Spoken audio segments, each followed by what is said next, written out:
Следите емисијава Македонски корени од Сиднеј со вашите домакини Јони Бети Треновски. Почитувани, наредниве минути ги одвојуваме за разговор со нашиот гостин, а ваш денешен гостин е господинот Ристо Никовски, аналитичар, колумнист и поранешен амбасадор на македонската дипломатија. Линковското поврзување е воспоставено, верувам без проблем не слушате господине Никовски, ако е така, добро ви утро и добро ни дојдовте на Македонски корени.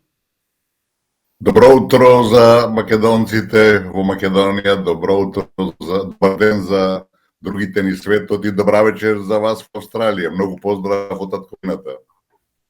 Добро ви утро од мене, господин Никовски. Ви благодариме што и денес сте заедно со нас и нашите слушатели и гледачи. Навистина ни представува чест и огромно задоволство.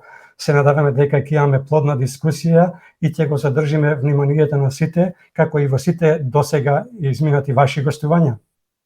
Секогаш ми е задоволство да бидам со вас, двајцата, и со нашите ни светот, бидејќи маките кои не мачат се заеднички. Токму така.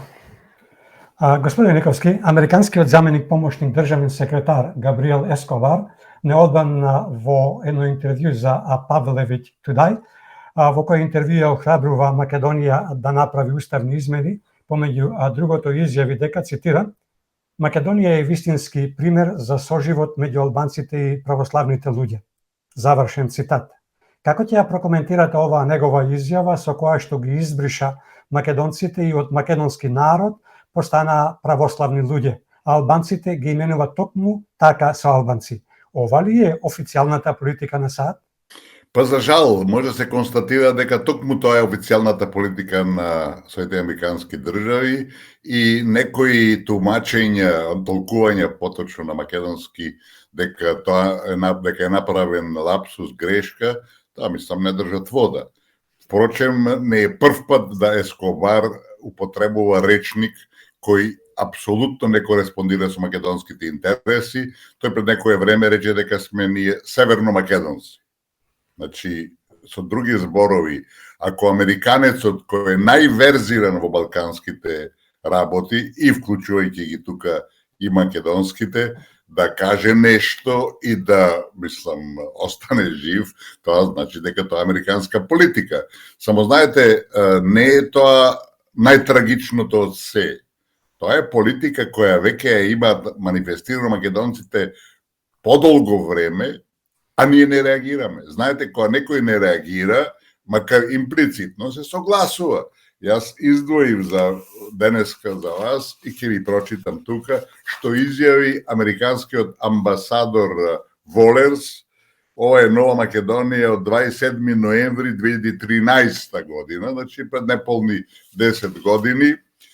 Тој прво да уште нешто кажеме за него пред да дојде во Скопје, кога имаше тој така наречен познат и во Австралија разберлив hearing, испрашување во Конгресот во Комитетот за надворешна политика, тој рече: спорот е прашање на идентитет. И да подсетиме, тоа е 2013 година, а промената, радикалната промена, отворената, така речем, промена на американскиот однос кон Македонија се случи во 2008 година, значи 5 години пред тоа, кога на самитот на НАТО во Букурешт не примија. Иако американскиот председател тогашен Џорџ Буш помладиот ден пред самитот рече: утре ги приеме Македонија, Албанија и Хрватска, ги примија само Хрватска и Албанија, Македонија не ја примија. Мнозина мислат дека тоа беше всушност блокада грчка вето, што нема врска, мислам, не може Грција да диктира на Америка што ќе се случи.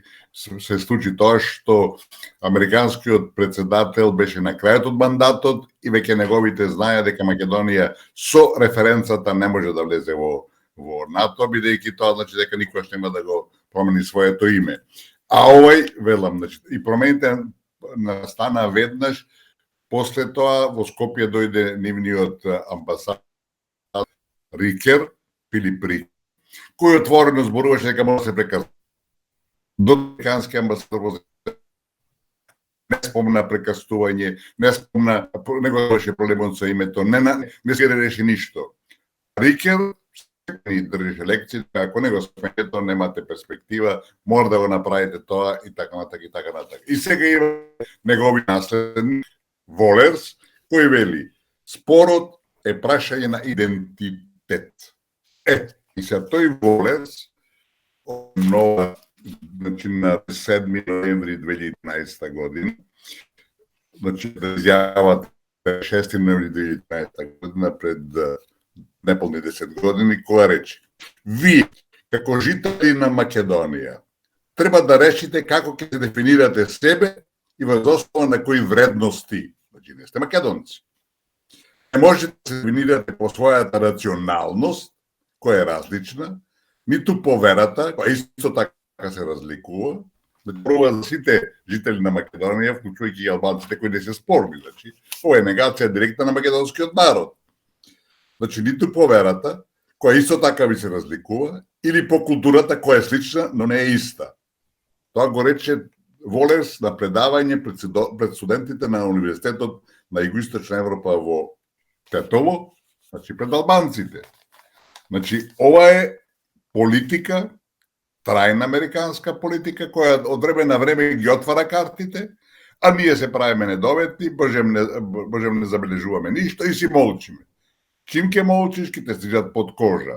И сега една друга работа. Видите, кај нас се уште се негуваат некои лажни, да речам, политики, лажни уверувања дека ние го сменивме името.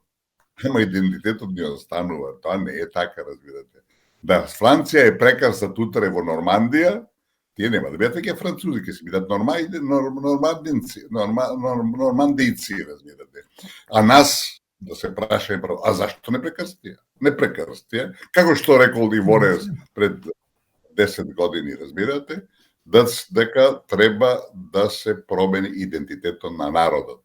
И затоа Ескобар и сите други полека ќе ни го наметнуваат. Не од некоја година истото го рече дека сме северномакедонци и Макрон и нашите луѓе се залажуваат дека тој се извини. Тој не се извини. Нашите наводно протестира, да речем под наводници, меѓутоа тоа е политиката, разбирате. Ти чим приватиш да се промени името, не можеш да останеш истиот. Името, идентитетот. Ние името го сменивме, значи го сменивме идентитетот.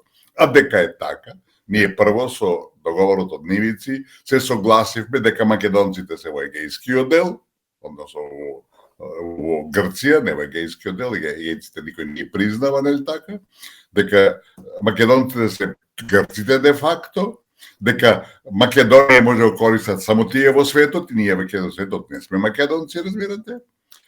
А во исто време, разбирате, ние почнавме да ги прекастуваме сите национални институции кои беа со, нели така, со името македонската радио, телевизија уште се да речам, не се официјално не се наречува национална и не знам како.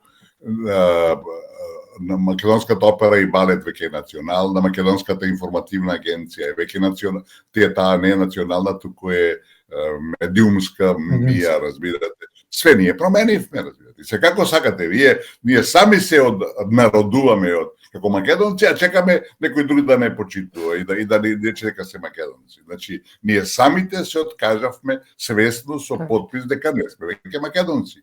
И знаете, тоа нас дома, никој не може да не прекарси, да ме натера мене да кажам дека јас сум, не знам, северно македонец или што. Ние ќе си бидеме овие генерации македонци, али времето полека ќе не брише. Истото што ми се случи нашите и во Егеот, и во Пиринот, разбирате.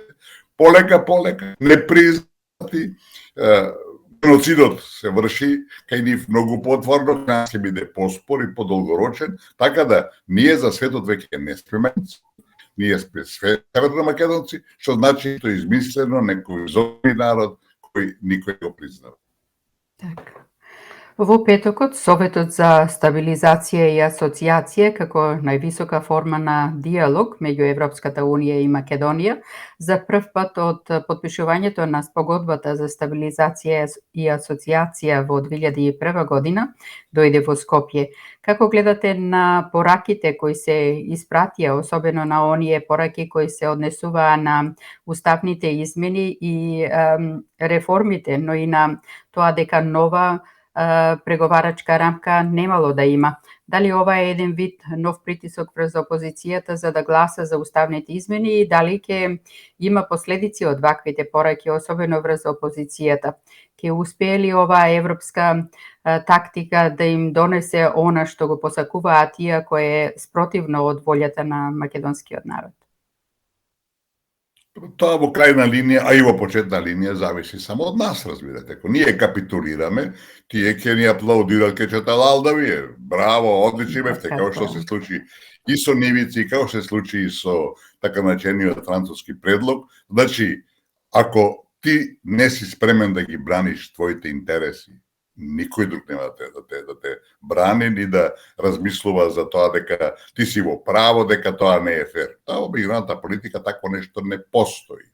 Знаете, тој договор за асоциација, за соработка и асоциација, разбирате, веќе во принцип досега завршуваше кога ќе почне процесот на преговори.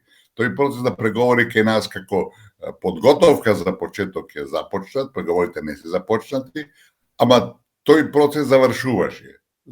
Сега за нас веќе не завршува, уште и тој продолжува. Тоа е само нов доказ дека немаат намера да не примат брзо.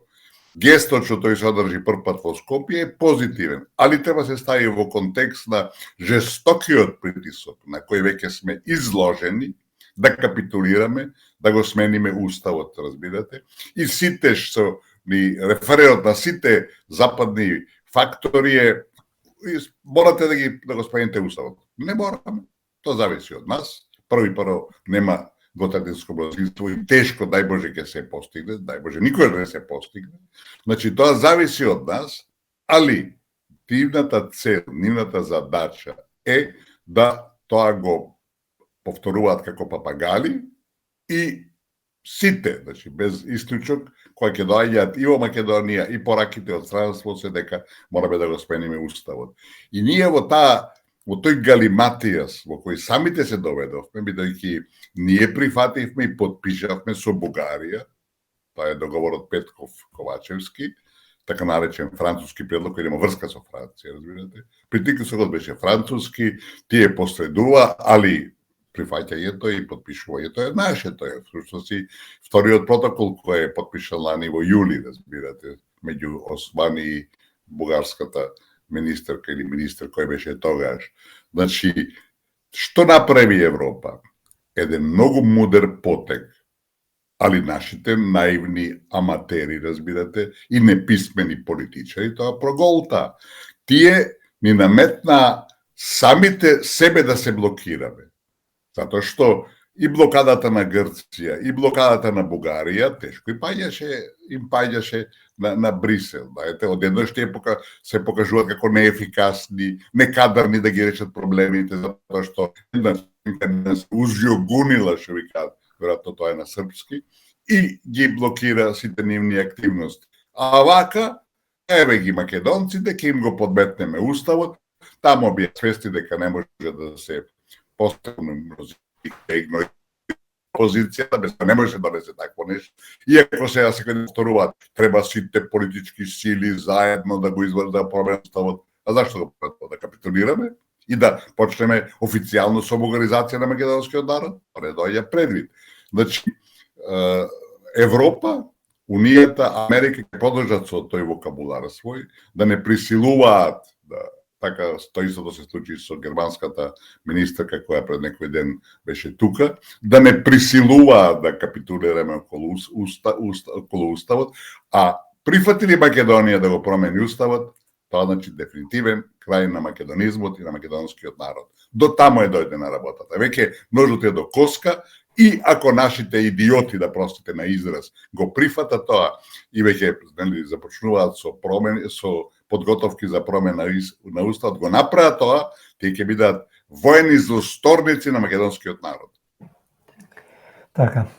Македонската држава, начело со оваа влада, очигледно е дека се соочува со многу проблеми кои самата си ги креираше. Еден од поголемите проблеми се и уставните измени, кои уставни измени оваа ненародна власт им ги ветила на европските бирократи и покрај тоа што немаше согласност од македонскиот народ и од опозицијата, но и од научната фела. Сега со сите сили, како и вие што рековте, се обидува да го исполни тоа ветување, иако, како што рековме, е спротивно на волјата на македонскиот народ. ВМРО ДПМН и Коалицијата за обнова на Македонија засега цврсто стојат на ставот дека во овој собраниски состав нема да има уставни измени, бидејќи немаат мандат за тоа. Како гледате на двете одвоени изјави кои дојдоа од владата? Едната е она на Бојан Маричич, во која изјави еве, опозицијата нека ги формулира уставните амандмани, а другата изјава е она на шефот на македонската дипломатија, министерот за надворешни работи Бујар Османи, во која изјава вели, цитирам: "Верувајте, кога ќе се објават предлозите, кога ќе ги прочитаат формулациите, толку многу ќе се растеретат, кога ќе видат дека се работи само за технички работи, кога ќе видат дека бугарите и сега ги има во уставот, ќе треба само да ги именуваме со име. Јас мислам дека ќе ги рефлектираат сите, дури тие што се против." Завршен цитат. Дали ваквата изјава на Османи укажува на веќе напишани амандмани за уставни измени?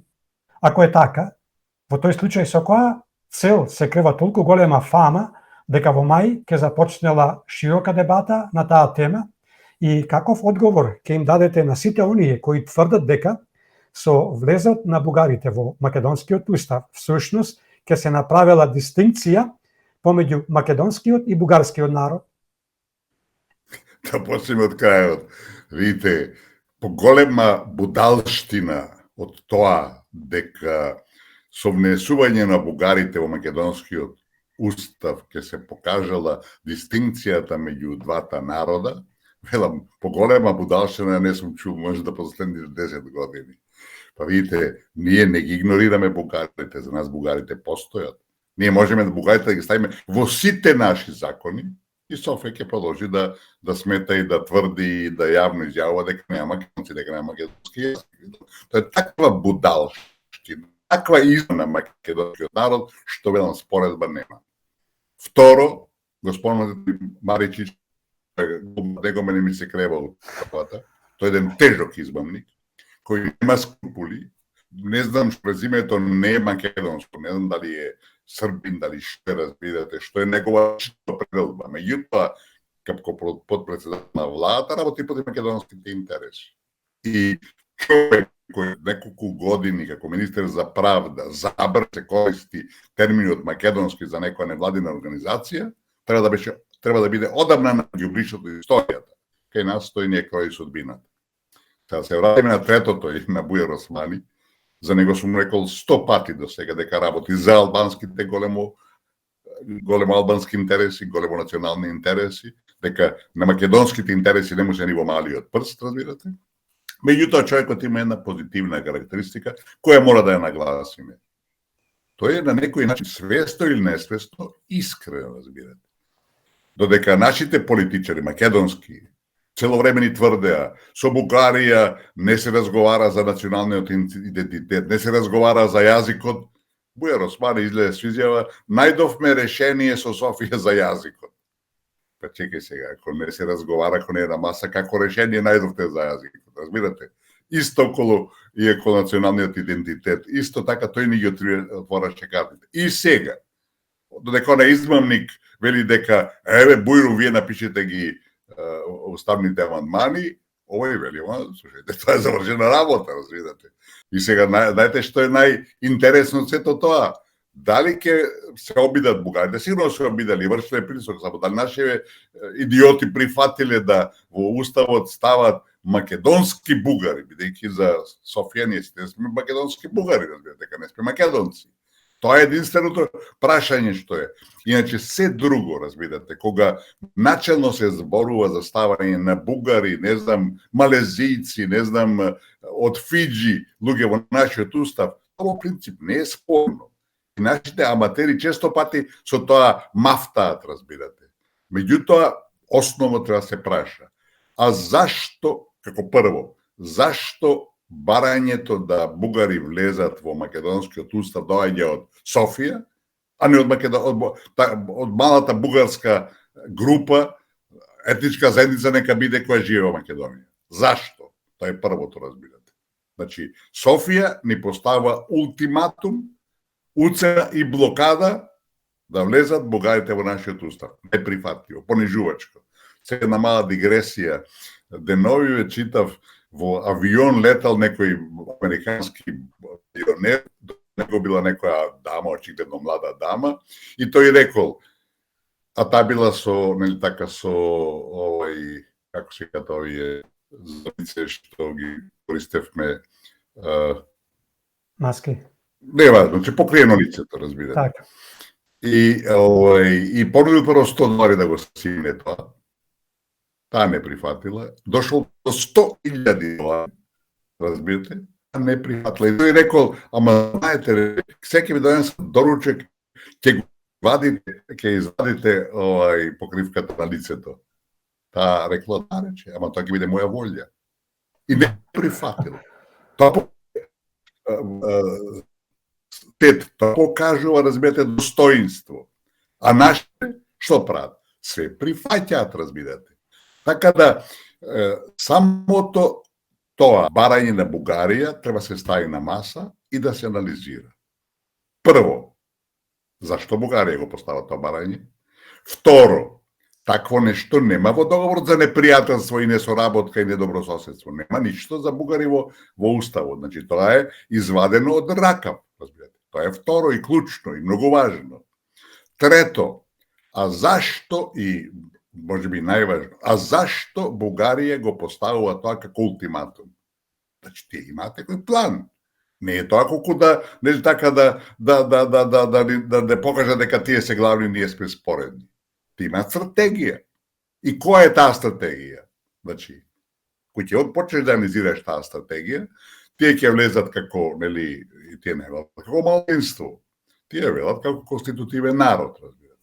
Конститутивен народ значи дека е основач на државата која е основана на 2 август 1944 година. Во тој период бугарите беа фашистички окупатори на нашата држава. Тие како фашисти капитулира на 9 септември, значи колку после два месеци нешто од формирањето на македонската држава.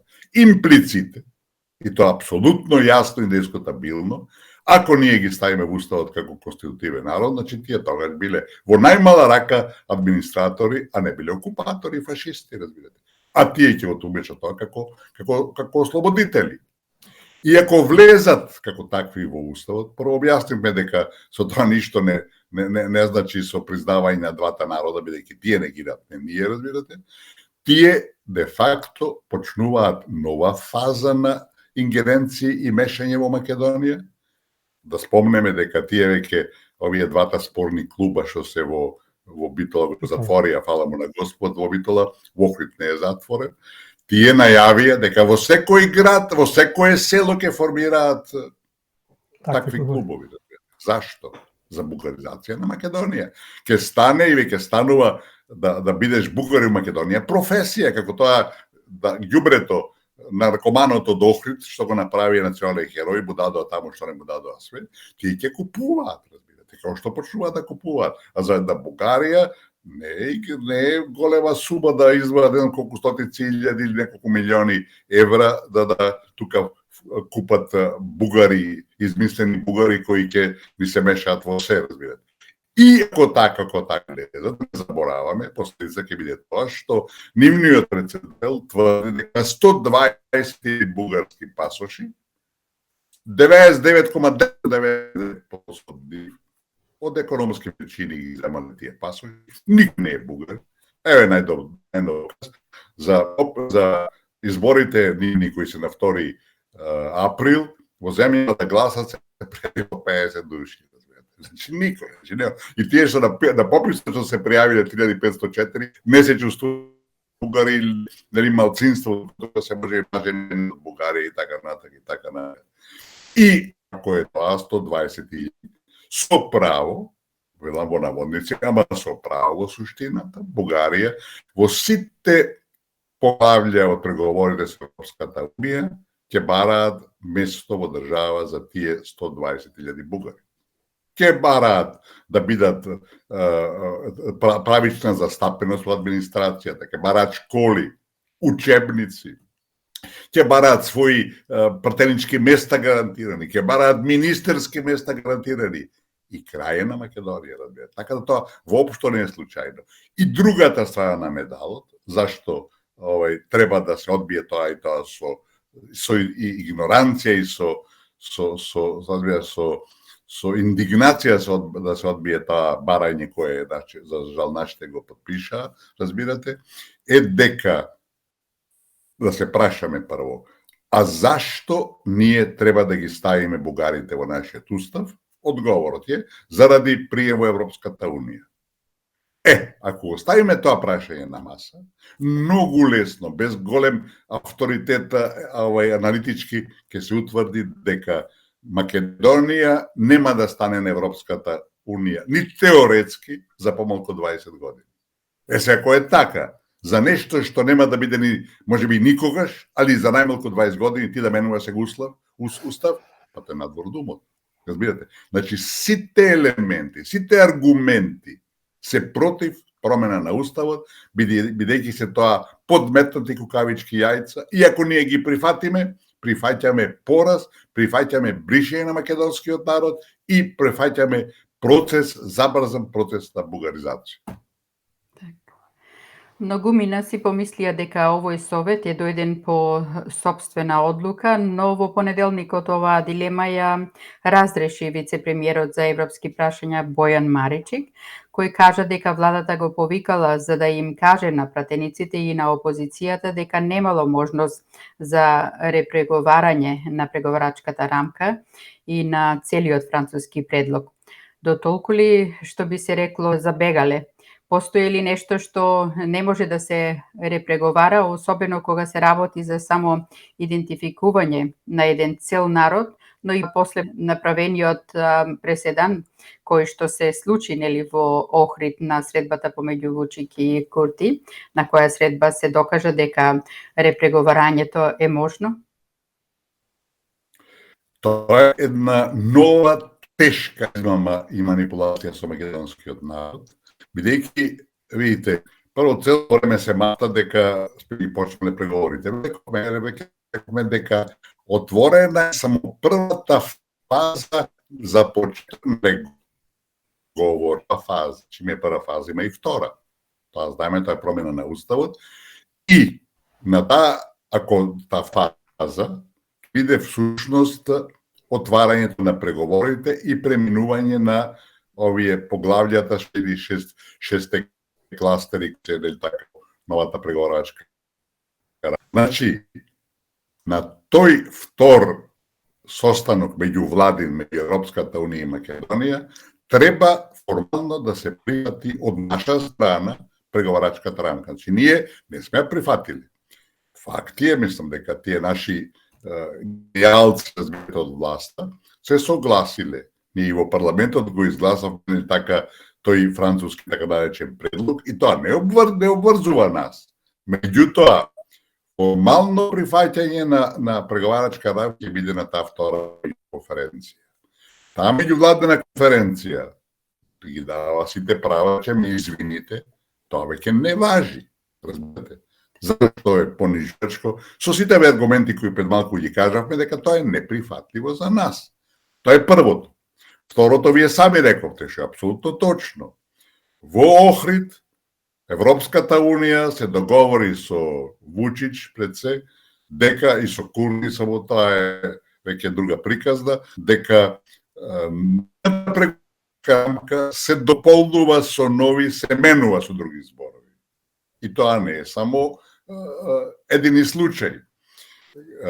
Србија ги започна своите и Црна Гора ги започна своите преговори со Унијата 1912 година, пред 11 години, на почеток е.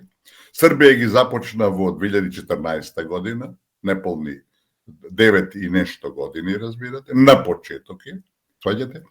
И кога пред 2-3 години французите го сменија преговарачката рамка, сите мислеа и да речам коментираа дека ова нема да важи за Србија и Хрватска, за Србија и Црна Гора, која веќе толку долго време преговараат. Важи. Значи, новата преговарачка рамка, која не ја започна од самиот почеток Србија и Црна Гора, сега важи за нив. Значи, и во тој случај е променета преговарачката рамка. Значи, тоа тврдење дека преговарачката рамка е нешто непроменливо, свето, Библија, тоа се во најмала рака глупости, работи надвор од умот од нас. А нас кај нас ги користат тие работи, тие аргументи наводници за да го лажат народот, да го држат народот во избор, дека немаме избор. Или ќе смениме уставот, или испреготово на ѓубришот до историјата. Значи, тоа не е точно, разбирате. И не само тоа. Европската Унија, да подсетиме и во еден случај со Македонија, во 1992 година, на 25 јуни, ја се таката Лисабонска рација што Македонија може да биде призната и прифатена од Европската заедница, тогашна сега Европска Унија, само без терминот Македонија во името. Иако го не прекрстија, иако нашето име не значи ништо, е само географски поим, тоа го променија. Значи, велам, ако вие сте спремни да се борите, ако вие ги браните своите интереси, се е можно. А ако вие сте спремни да капитулирате, да го виткате рбетот, да го викнате врат, да го викнате вратот, ќе прават што сакаат со вас. Так. Маричич, повторно за него, во последниве неколку дена започна да вергле една друга застрашувачка теза, дека ако оваа година не сме ја грабнеле оваа шанса за да ги започнеме преговорите, од наредната година таа шанса ќе сме ја немале, бидејќи имало избори за нов Европски парламент и нова Европска комисија, како и нов председател на Европскиот совет. Како ви гледате на оваа негова изјава и дали со она што се случи во Охрид со српско-косовските разговори минатата сабота на некој начин ги демантираат тврдењата на оваа ненародна влада дека пред усвојувањето на преговарачката рамка не можело да се издействува подобра преговарачката рамка во која нема да ги има историските и билатералните спорови во истата, како што бараше опозицијата тогаш, но и голем број на експерти. И уште едно прашање поврзано со оваа тема. Кој е вашиот став за тоа што владата не сакаше да послужи опозицијата и да побара промена на преговарачката рамка која би била во полза на барањето на македонскиот народ и македонските граѓани? Дали тоа е поради тоа што поголем дел од власта е во рацете на Дуи, пред се на Артан Груби и на Бујар Османи? Дали зад неиздействување на подобра преговарачка рамка лежи и во недоволниот капацитет за надворешно политички односи на премиерот Ковачевски? Дали има и друг важен фактор за тоа што не успеа оваа ненародна власт да издействува подобра преговарачка рамка? Се што рековте, што спомнавте, све е точно, разбирате. Само да не го спомнуваме тоа, да не шлам се што Маричич, разбирате, кој само од измама во измама. Знаете, во конкретниот случај тоа треба да се разбере. Тој е надлежен во владата за нашите евроинтеграции и за него ништо друго не е важно. Осим тоа, и во таа насока, он е спремен да лаже, да манипулира, да измислува, да цитира некои работи кои не држат и така натака, со единствена цел, да го убеди народот дека нема избор. А да објасниме дека апсолутно нема избор, дека од нас зависи. Ова што реке за зависноста на да речем од е апсолутно точно. Во држава албанците се фалеа дека имаат 9 министри во владата, колку мушкерци, значи се 5%. Најавува дека имаат планет за тие де факто ја во државата, Ковачевски и другите македонски министри Всушност, клучните министри во владата ги имат албанци, разбирате? И јас немам ништо против тоа, јас сум го рекол 100 пати, ќе повторам. Сите нека бидат албанци, али затоа што не затоа што се албанци, туку затоа што се способни да работат во интерес на македонскиот народ пред се, како мнозински, за сите граѓани на оваа држава. Ама тоа не е случај, разбирате. Тие си играат со оваа држава, си водат голема албанска политика, за нив е поважно што ќе каже овој Тирана, одат често тамо на баци рака, разбирате, и ние донесо тамо и тиранската платформа, со која се изврши една внатрешна револуција на државата, која стана јазична федерација, а да се разбереме, многу полесно е да направиш политичка федерација, отколку јазична, разбирате. Јазичната федерација е поголем потрес, разбирате, поголем земјотрес, затоа што направивме ние? Да албанците како малцинство во крајна линија, имаш мнозинство и малцинство, разбирате, албанците во име на државата зборуваат албански јазик, што е неприфатливо, разбирате. Тоа не е човеково право.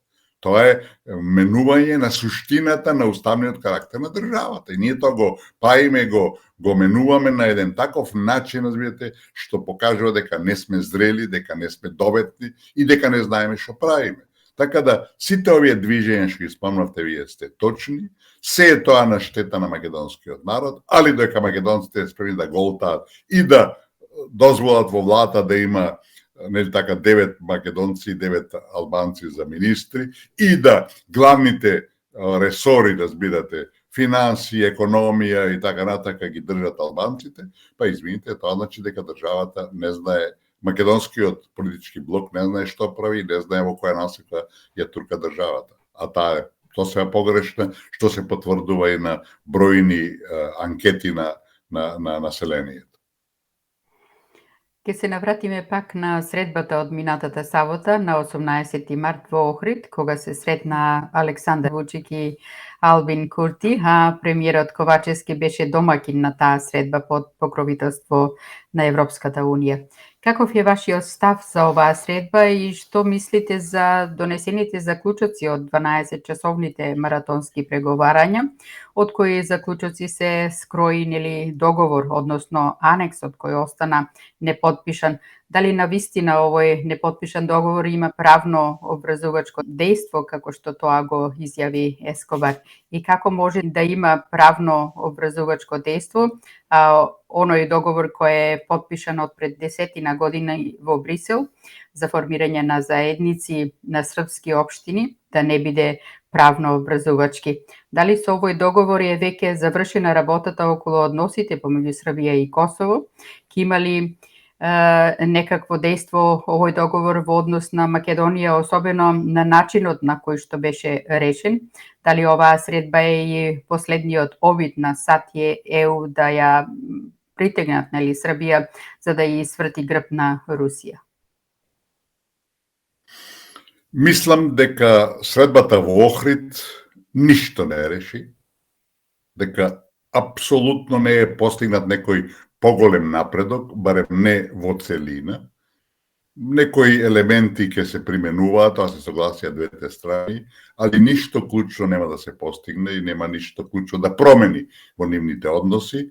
Во целина мислам дека е тоа пораз на Вучич, разбирате, али тоа се гледаше дури на сликите, на играта на телото, што се вели на тие средби во Охрид, како се смее Курти и како е намрштен овој Вучич. Знаете, од почетокот јас се плашев и се уште се плашам дека таа заедница на српски општини на Косово е измислена заради истото да се намете на Македонија. Значи, ако може на Косово, зашто не? Сега тоа и го спомнуваат одредени албански фактори во држава, што мора да загрижува, бидејќи тоа е дефинитивно федерализирање на државата, разбивање на нејзиниот унитарен карактер и, нели така, вртење во албанизација и бугаризација, што како тенденција не е спорна, веќе тоа пред малце го елабориравме за бугаризацијата на еден по-директен начин. Видите, ќе ви прочитам што пишува во соопштението koje е договорено меѓу двете страни, а го изнесе Борел, подпредседателот на Европската комисија, разбирате, на пресконференцијата со новинарите, а имаше таму едно чудо новинари. Мисля, че некој спомна 200 новинари имало. Значи, толку е голем интересот што се случува на Косово, меѓу Косово и Србија, што и реално, бидејќи од тоа зависи во многу што и мирот и стабилноста на регионот. Клучното што тоа е, разбирате, дека се релативизира, затоа велам тоа е пораз на Вучич, се релативизира српската заедницата на српски општини, што за Македонија во целина е добро. Еве што вели во тој, де факто, тие точки кои се договорени, колку 12 или рек, меѓу земји, вели, примени член 7, Косово веднаш инициира преговори во рамките на дијалогот со посредство на ЕУ за успоставување конкретни аранжмани и гаранции за обезбедување соодветно ниво на самоуправа. Значи нема заедница.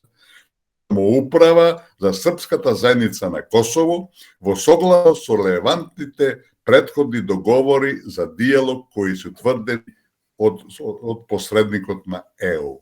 Значи веќе нема заедница, тоа е самоуправа, разбирате. И затоа велам тоа е пораз на Вучич. И она што ме прашавте особено, дали неподпишан договор е важечки и обврзувачки меѓународно правно? Да. Знаете, вие можеме да седнеме и поготово со сведоци. Дури да нема сведоци, кога двајца ќе се договорат, тоа и во правото, не само во меѓународното право, и во националното право. Ако двајца се договорат дека, не знам, ќе направат ова или она, тој ги обврзува и двајцата, особено ако има сведоци. Ако нема сведоци, ако не може да докажеш, тоа може да падне во вода. Меѓутоа, ова е апсолутно обврзувачко и факт е дека некои технички работи на терен ќе се поправат, меѓутоа ништо не е решено, на почеток е се и сите проблеми со кои ќе се соочуваат двете земји во иднина се очекувани и ќе бидат неизбежни. Така да проблемите на Србија и Косово остануваат, тие ќе влијаат широко на регионот, ќе влијаат и на Македонија, покрај другото, ради нашите албанци кои, разбирате, кои ќе решаваат кои ќе имаат дилема да се лојални на Македонија и на Косово, тие се 990% лојални на Косово, интересите на Косово, отколку интересите на Македонија. Така. Господин Никовски, во вторникот излезе годишниот извештај кој што го објавува Американскиот State Department. И во овој извештај по кој знае кој пат се нотираат истите прашања како и во минатото, а кои што се однесуваат на високиот степен на корупција и бавната правда, како и слабата доверба во правосудството со која се соочува македонското општество. Како потврда на ова е информацијата дека пред неколку дена во затворот во Илјузово бил откриен тунел кој бил копан со месеци наназад. Како гледате на извештајот на Стейт Департментот? Какво фајде има Македонија од ваквите извештаи кои доаѓаат од Стейт Департментот, кога ништо не преземаат и покрај тоа што сите американски амбасадори кои доаѓаат во Македонија велат дека примарната цел ќе им била справување со корупцијата. Зошто не се справуваат? Дали тоа е намерно и со која цел? Дали ваквите извештаи се всушност доказ за мешање во внатрешните работи на Македонија? Има и такво нешто, разбирате. И американците на новешен план, разбирате. Америка е по многу што бројде во светот незнајлива, разбирате. По достигнување и во музика, и во сликарство, и во филм, и во што ти не разбирате. Ама на надворешен план тие се десуваат као хегемони, разбирате, и тоа Македонија е класичен случај, класичен пример на жртва на нивните погрешни надворешни политики. Меѓутоа, извештаи, разбирате, се за сите земји во светот, или за голем број земји во светот, и во некој мисла е добро да некој од страна ве наблюдува и констатира одредени работи кои најчесто локалните политичари не се спремни да ги признаат, ако сакате, разбирате. Така да во него има доста работи кои се важни за како опомена на нашите лидери дека луѓе ова што го правите не е добро, на ваша штета, разбирате. Така да има и позитивен дел, осим мешањето на трешните работи.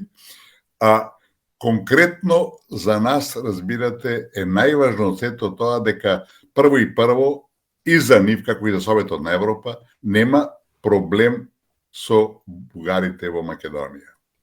Тие се измислени, една рака народ, еден грст од народ, разбирате, и тие апсолутно не ги нотираат како нешто спорно.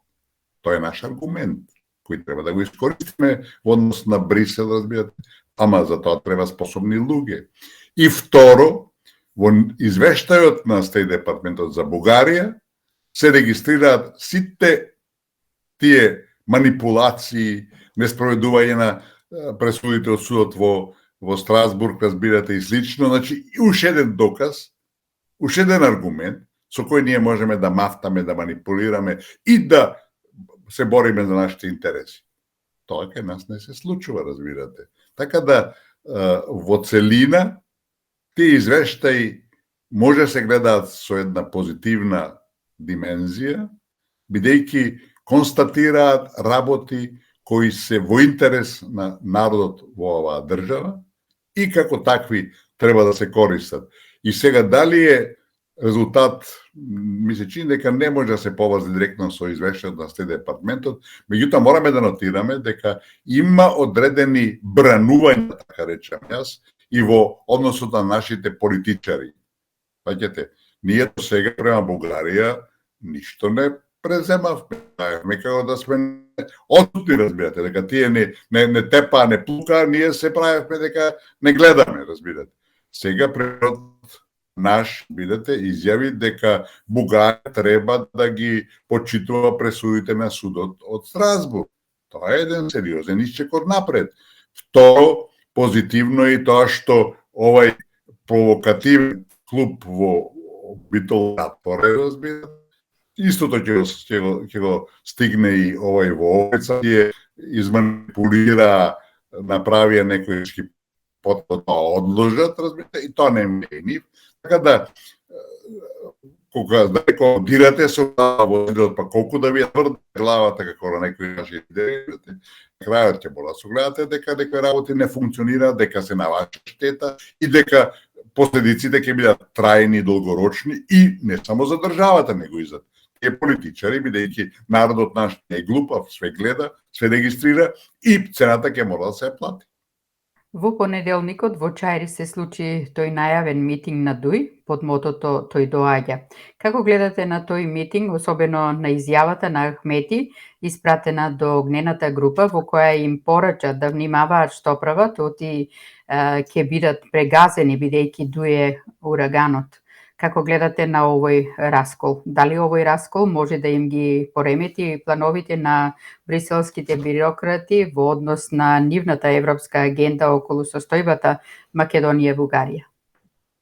Видите, прво мора да се констатира дека има апсолутно единство, целосен консензус меѓу сите албански политички фактори во држава, дека Македонија подхитно мора да изврши уставни промени, дека таа европска, така едина мора да се загарантира, а во позадината на тоа се големо албанските нивни интереси. Тие се свести, разбирате, албанските политичари, поготово со логистиката која добиваат пред се од Тирана, али веројатно од Приштина, ама и од преко океанот, тие се свести дека со бришењето на македонците, со бугаризацијата на македонците, што е поубаво за нив отколку тоа да снима македонци и да тој големоалбански проект стане апсолутно релевантен и во Македонија. Иако веќе е помногу што, со федерализацијата која незапирливо напредува, разбирате, и затоа сите се тие единствени. Мора да каже комши и пријатели, тоа што го прават е дека неприфатливо, дека долгорочно тоа е како балистичката окупација во Втората светска војна и дека тоа ќе има последици по меѓусебните односи. Меѓутоа, нашите тоа не го прават, разбирате, и затоа одиме во една насока кога се врши нова поделба, ново гетоизирање на две најголеми, да ги наречеме политички заедници во државата, значи на мнозинството и малцинството, и дека тоа е една лоша тенденција. Тоа, во суштината, пак е вината наша, разбирате. Ние го дозволуваме тоа, ние, кои на албанците не им рекол, дајте бе луѓе, дајте, не вака, вие имате чувство за интересите на македонскиот народ или ви пет пари не давате. Јас во една прилика, во една пата му реков на еден албански соговорник, му реков, а кога би поставиле вас устав на албанците да прифатите дека ќе Србин, не е Букин или не е Банец, ако делите, вие тоа со индигнација ќе го одбиете, разбирате. Знаете, мора да се аргументираат работите, мора да се постават на реална основа и врз да се гради политика. Македонските политики во таа линија и во таа насока се апсолутно погрешни, не постојат формално и затоа мора подхитно да се промени, да се сврти страницата и да се водат политики кои ќе бидат во интерес на македонскиот народ. Господин Николски, предвремените или редовните парламентарни избори ќе се случат или оваа година или пак наредната. Тоа сите го знаат.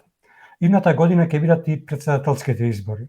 Пред некој ден, премиерот Ковачевски најави дека претседателските избори нема да бидат заедно со парламентарните. Ако тоа се случи, а имајќи го предвид досегашниот факт дека излезеноста на досегашните претседателски избори бил секогаш низок, односно испод предвидениот со устав праг, кој сега изнесува 40% излезеност од вкупниот впишен број на избирачи во вториот круг. Дали туркањето од страна на владата, претседателските избори да не бидат заедно со парламентарните избори всушност е добро осмислено сценарио, бидејќи спрема уставот, ако до тоа дојде, претседателските избори да се поништат и ќе се поништат, а со самото поништување ќе се створи еден вакуум, односно Македонија ќе остане без председател. И сега спрема уставот, во таквиот случај функцијата председател ја презема председател на собранието, кој иако ќе биде технички, ќе ги има истите права и ингеренции како избран председател. Може ли да ни се случи најкасно до година сите главни функции, председател на држава, председател на влада, односно премиер, министер за надворешни работи, председател на собрание и министер за финанси да дојдат од иста партија, а тоа е ДУИ, и тоа со аминување на СДСМ? Ако до тоа дојде, можно ли е и со какви последици ќе се соочи Македонија? Можно ли е Македонија да влезе во уставна криза и какви ќе бидат последиците од една таква криза? За жал, ова што кажете е можност и разликите меѓу двете македонски главни партии се суштински околу тоа прашање. Ние имаме изјава на лидерот на опозицијата од пред некој ден дека во ред нека нема предвремени изјави парламентарни избори оваа година, нека бидат следната година, али заедно председателските и парламентарните, кога веќе тоа искуство го имаме пред некое време, кога бидејќи се одржаа заедно едните и другите, имаше излез во вториот круг и за председателските избори и беше постигнат квантумот 30%. Видите, самиот факт, пак е повторам, дека ќе биде албанец и председател на собранието и вршител на длъжноста председател на државата, дека премиер ќе биде албанец. Јас немам ништо против. Али велам, тие не затоа што се албанци, како случај, него да бидат како лидери кои се борат за оваа држава, кои се борат за секој нејзин граѓани, вклучувајќи и Македонија како доминантен и малцински народ, разбира.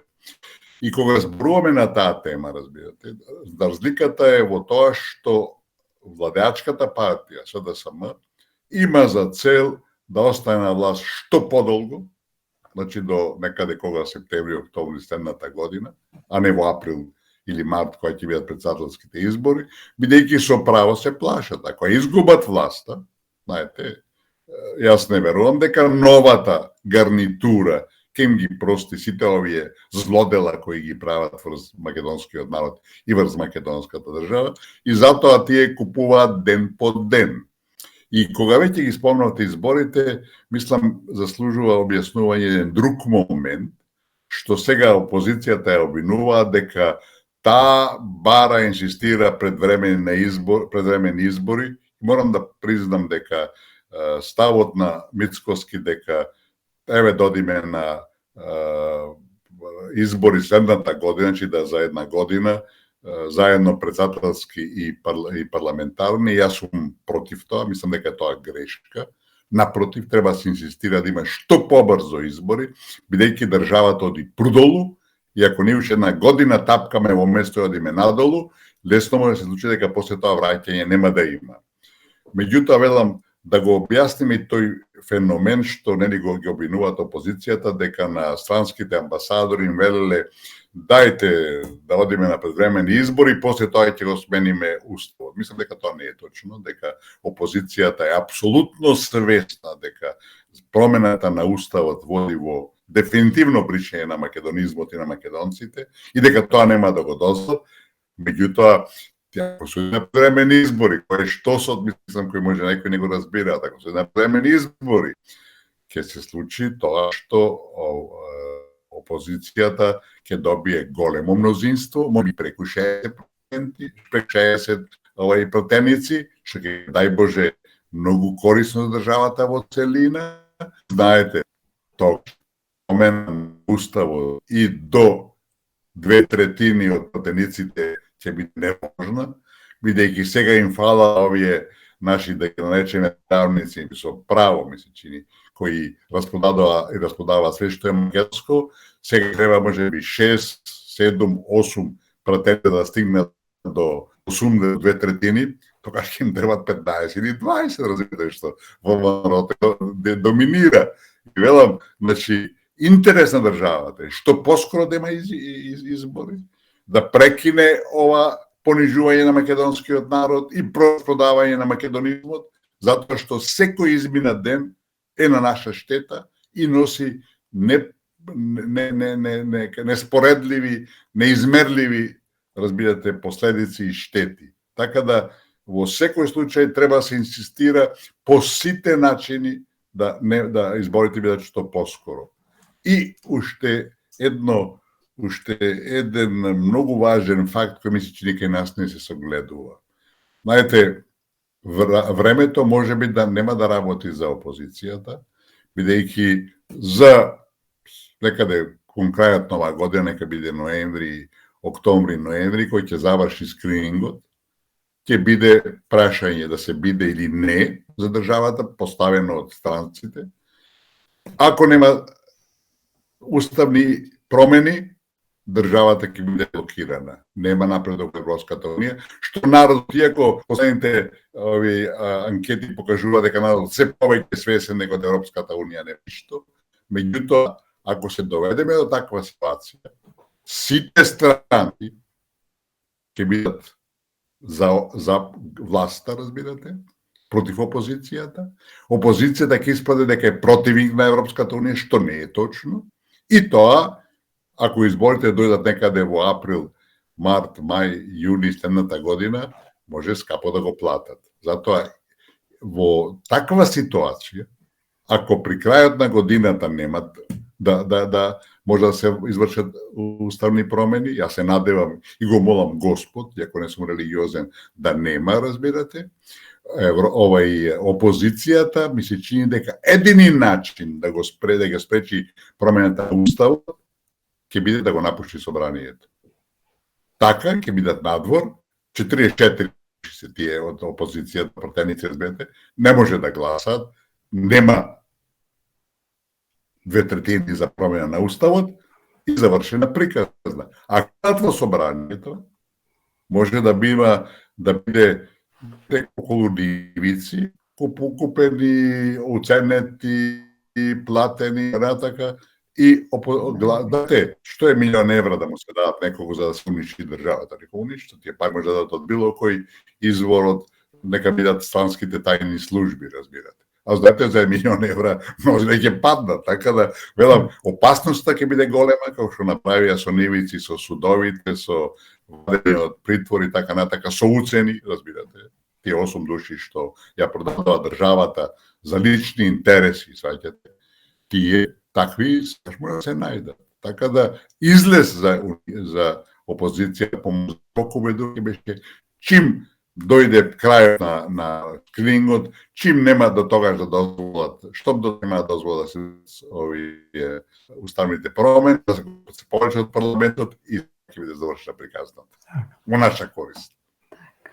Господине Никовски, спрема вас, како да се спречи таквата евентуална криза, кој е единствениот излез за да не дојде до тоа, макар и да е само илузија во нечија глава, а сепак има барем и многу мала шанса дека сепак може да се случи? Да го издржи притисокот на меѓународната заедница през на САД? Добар дел од тие работи ги објаснивме. Мислам дека нема друг избор како опозиција, или се ќе изиграат како што треба, или богами ќе си ги платат, ќе ја платат цената, ќе бидат ниски последици. Тоа истото важи и за владеачката партија. Веќе има индикатори дека во нејзините редови еден голем дел на една анализа 58% или 56%, не е важно, од поддржувачите, симпатизерите на СДСМ се против уставните промени, разбирате. Има исто така една анкета, веќе анкета, која вели преку 80% од македонците се против уставните промени. И дека заедно со албанците, значи преку 65% се против. Тоа е одлична цифра, разбирате, покажува. Ако некој работи против народот, ќе го снајде, разбирате, судбината која заслужил. Знаете, кој ќе предизвикате бумеранг, тој ќе удри по глава. И ова е точно така играње со судбината на народот, која мора се врати како бумеранг и да ги удри по глава. Така да, двете главни македонски партии се соочуваат со големи предизвици и ако не одиграат како што треба, ќе платат висока цена. Тоа не е никаква утоха, бидејќи жртва ќе бидеме сите ние, ама мора да бидат свесни и на време да сватат дека или ќе одиграат како што треба, или ќе бидат соочени со страшни последици, дори до распад на партиите. Так. Во четвртокот исто така конечно македонската јавност го види и катинарот на бугарскиот културен клуб Ванчо Михајлов. Дали со овој чекор владата на Ковачевски се обидува да поврати барем дел од изгубената доверба од страна на македонскиот народ и македонските граѓани? Ќе успее ли во тоа, имајќи предвид дека токму оваа влада дозволи да се регистрира овој клуб, кој го носи името на докажан соработник со фашистите? Какво е вашето очекување и за клубот во Охрид со името Цар Борис III? Ќе ја доживее ли истата судбина како и оној во Битола? Мислам дека не спорно дека Охрид ќе биде исто така затворен, само велам тие малце тактички изигра и го одложија тоа. Потегот кој направен е привен, долго чекуван и велам беше непростлива грешка што дозволивме да се формираат такви клубови. Меѓутоа се разбереме, бугарската експанзија кон Македонија ќе продолжи. Тие најавија дека ќе формираат клуби во сите градови, во сите села. Реков дека тоа ќе станува некој начин професија да бидеш бугарин во држава. Имаше така некој од релативно познатите политичари кои исто така се бугари.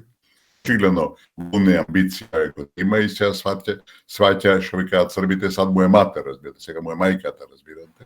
Така да мислам дека тие опасности се присутни и дека овие чекори кои се преземени најавуваат дека ќе се соочиме со тие предизвици и дека на крајот од денот сепак ќе сватиме дека мораме да се бориме против експлозијата на агресивност која не прикриена манифестира према Македонија и дека ние сме под една агресија, под една тешка агресија, жестока агресија и дека ако молчиме и ако се правиме дека ништо не разбираме, дека ќе биде страшно за сите нас.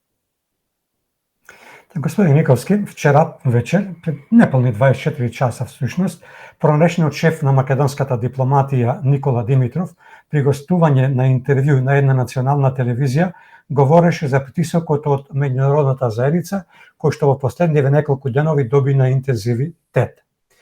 На прашањето на новинарот, што најавуваат овие посети, а тој рече, цитирам, никако да се разбудиме во друг ден, поврзувајќи го со еден филм во кој еден човек секогаш се буди во ист ден, додавајќи дека тој и многумина добри познавачи на европскиот процес го најавувале овој притисок уште минатата година пред да реши владата да го прифати така наречениот француски предлог, при тоа обидувајќи се да даде некакви си планови за излез од ова дереже.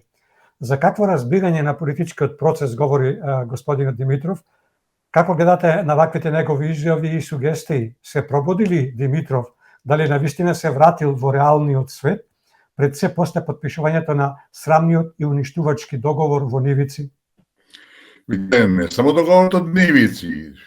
Имаме и првиот протокол со Бугарија, кој дури пострашен поработи од договор во Нивици.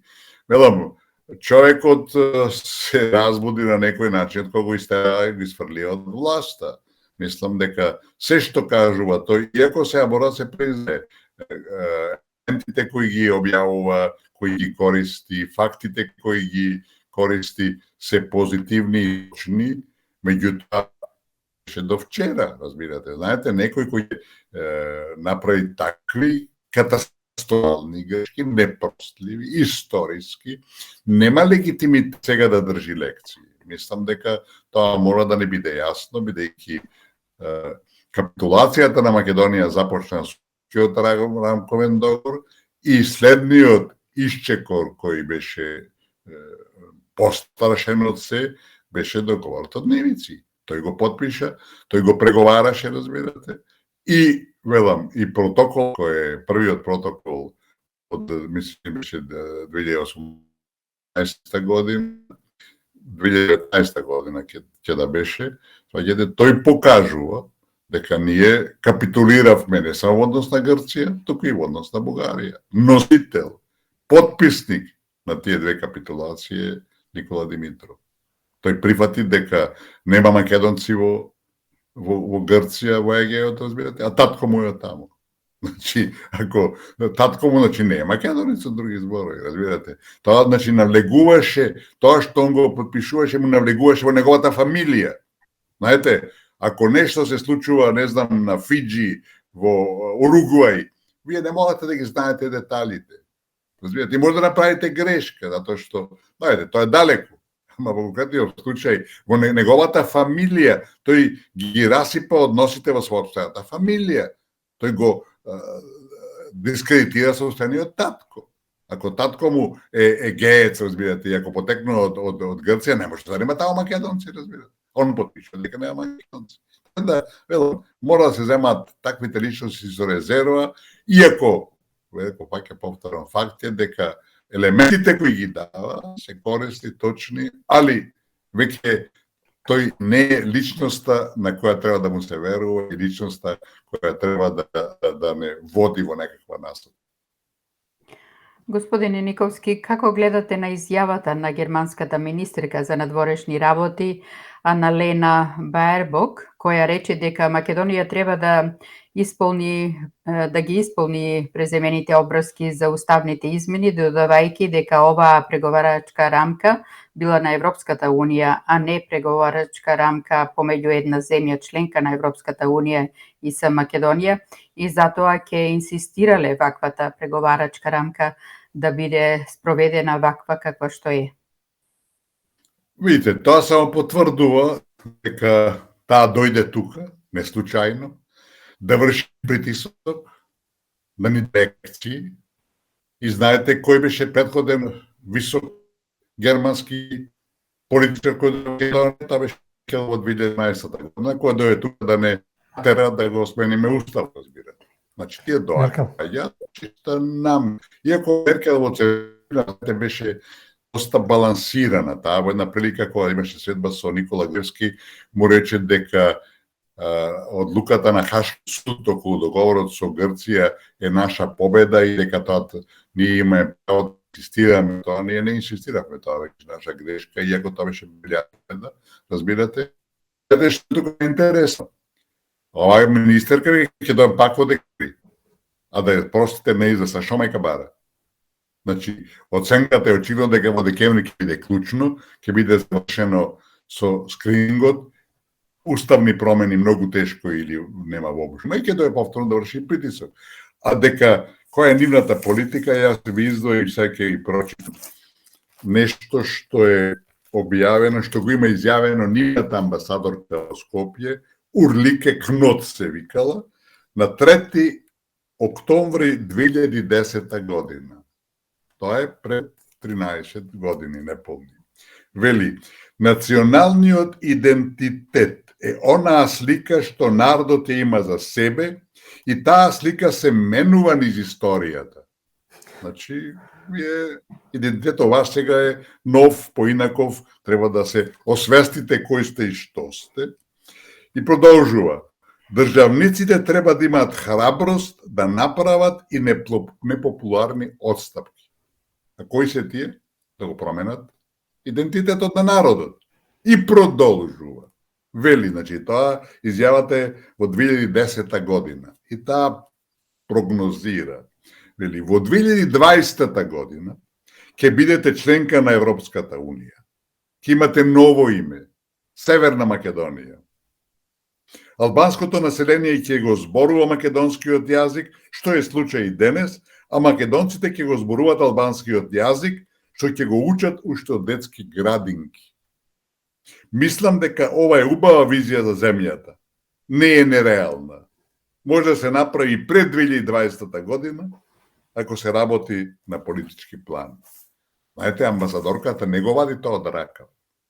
Тоа е политиката на Германија, која, ете како таа и други ке ни ја соштат, како Ескобар што ни вели, таму има албанци и православни, разбирате. Како што Воерс вели дека треба да одлучите. Кој по националност вика што сте, вика, се разликувате, значи, не третира кој на маса, разбирате. Не тука македонски народ, албански, и турски, така натака. Разбирате? Значи, тие така не третира. А да си преучуваме. Ние не велиме, чекайте, таа амбасадка нивна со една ваква изјава. Тој што треба да депротера.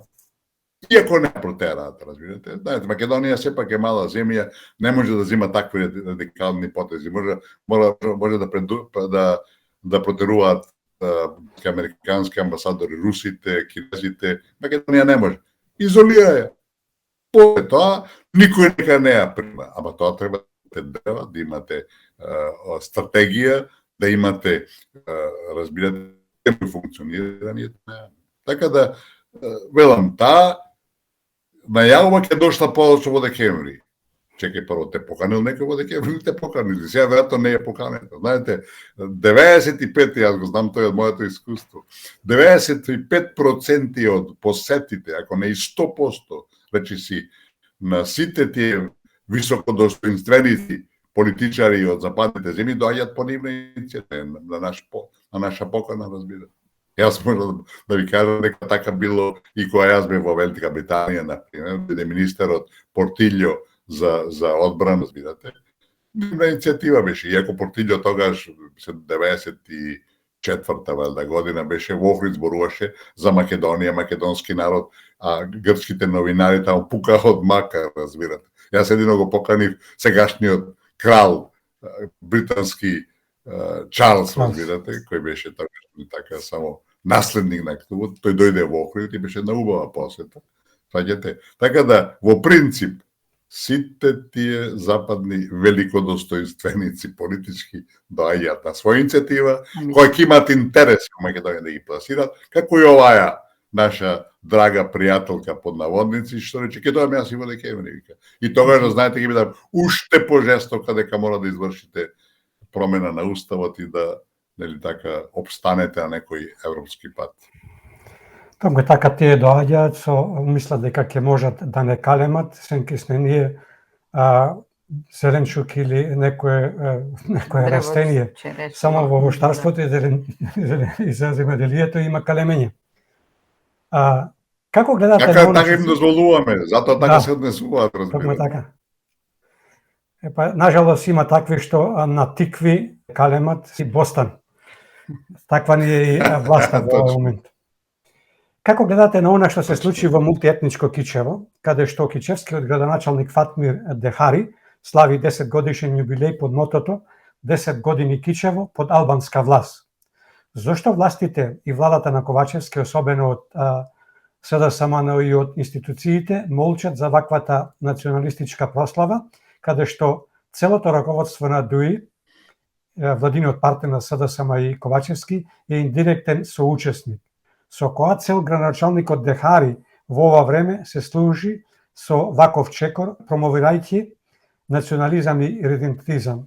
Дали овој чекор оди во насока на еден вид притисок за да се случат уставните измени во спротивно, албанците ќе се радикализираат, и дали се отвора врата на два одвоени света, поделувајќи се по етничко-национална природа?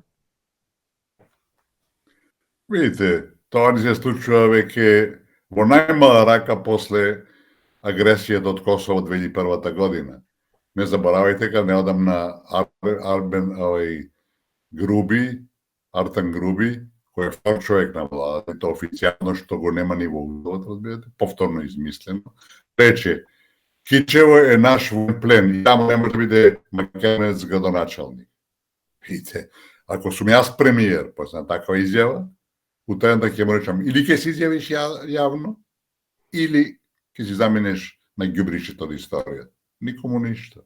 Ние на времето имавме Села, бившиот лидер на Алијансата, кој кога водеше кампањата за градоначалник на Струга, јавно изјавуваше да гласате за мене како градоначалник за да потврдиме дека Струга е албански град. И никому ништо. Ако ги земете вие платформите политички на албанските партии во Македонија, сите тие се антимакедонски, разбирате. Сите се тие гономалбански. И никому ништо, разбирате. И сите тие, разбирате, се одобрени од Министерството за правда.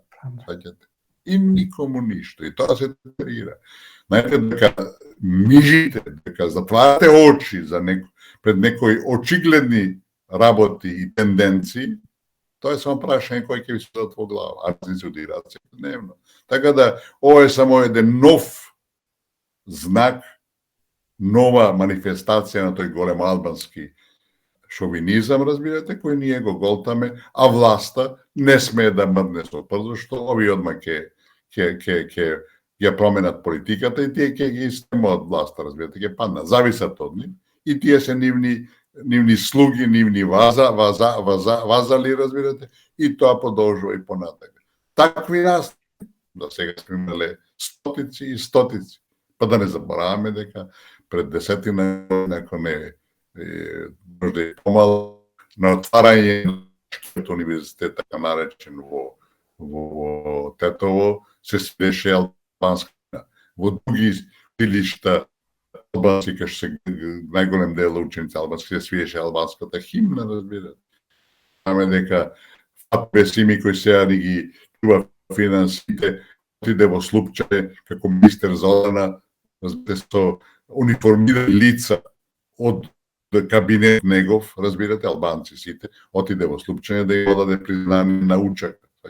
Тоа е толку, мислам, човек може цел книга да напише со такви примери, ние молчиме, се бавиме дека забркуваме. Епак, додека на крај, не сватиме дека сме изгубили држава. Господине Никовски, ви благодариме за исцрпните информации, ви посекуваме пријатен викенд, пријатно дослушање и секако скоро довидување овде на Македонски корени. Задоволство, поздрав за сите. Знаете, инак само да кажеме дека ова се објективни ситуации, меѓутоа место за песимизам нема. Македонската кауза ќе опстане и ќе излезе победник од сите овие калиматијаси и превирање, разбирате, затоа што правдата доцни, ама победува. Правдата е на наша страна. Кога ќе се освестиме ние и кога ќе свртиме листот и ќе почнеме со нова политика, а носител на тоа пред се мора да биде опозицијата, разбирате, е прашање на време. Така да, место за песимизам нема, ќе се бориме до крај и ќе победиме, бидејќи, велам, правдата на крајот од денот, на крајот од годината или месецот мора да победи.